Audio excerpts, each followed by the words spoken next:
So I've been wanting to make this video for a while. It's in response to L1 Games' video 235, Batman Arkham City. And in particular, I do have to agree with a lot of what Muzz says in the video about the game and really how it's ripping gamers off.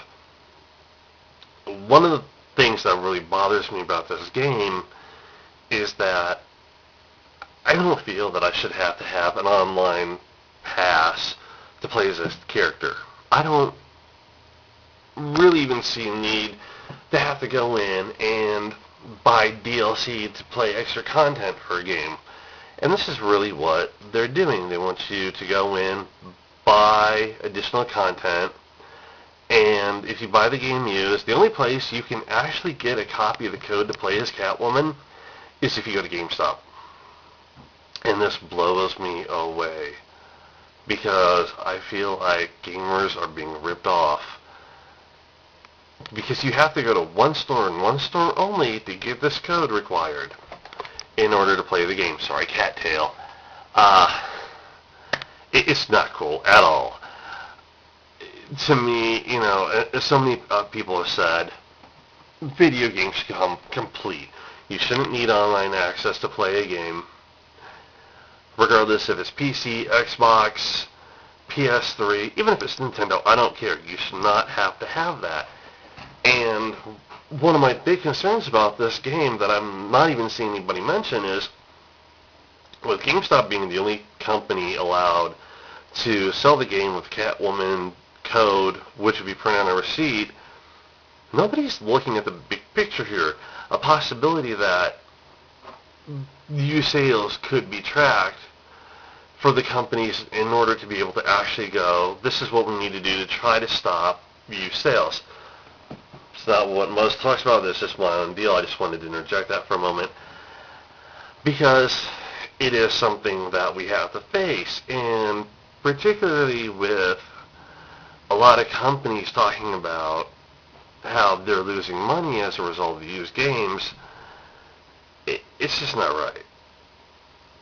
I shouldn't have to go into a certain game store because I buy games used just to get content. And I actually, no honey, refuse to, sorry, well, my cat was acting up again.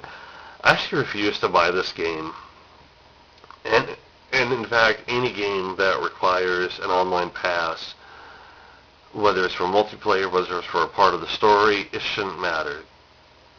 The games that it should be there.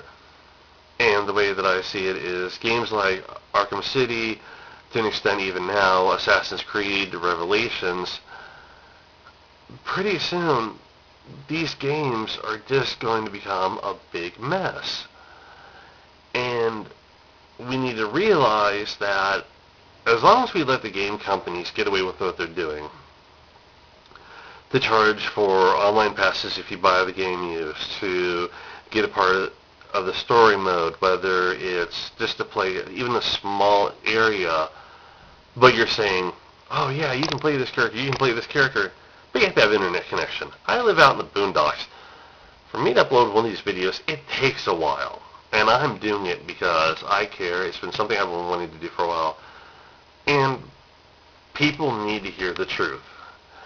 And if somebody says, well, if you buy the game used, then you should have to pay the money because I paid for new, so I should have all the content free. Guess what? It's a $5 difference at GameStop between a new game and the used game from what I last saw, which means the company's still making a profit, even a small one. How much longer is this going to happen? People need to start waking up, just need to stop saying, you know what, unless I get the game whole, I'm not buying it. I don't care what's on it. If I have to have an internet connection, unless it's to play multiplayer, that's different. But if I have to have an internet connection to play a small part of the game, if I have to buy DLC that day to get more content, then I'm not buying it. I am not promoting this type of game. I don't agree with it. I know other people don't. And I also do stand by the decision that Muzz has made, as well as other people that I've seen on Facebook say that from store owners that they're not going to carry the game. And no one is taking away a gamer's right to play a game. It's a moral decision that had to be made. Yes, it is going to give another company money, but more smaller gaming companies who care about the games, these independent sellers, need to start realizing that their gamers should mean more to them than money. Yes, money is an important part of the deal, but I'm sure a lot of them are gamers as well, and they understand completely. So hopefully people start coming together and we can start seeing these changes. Talk to you guys later.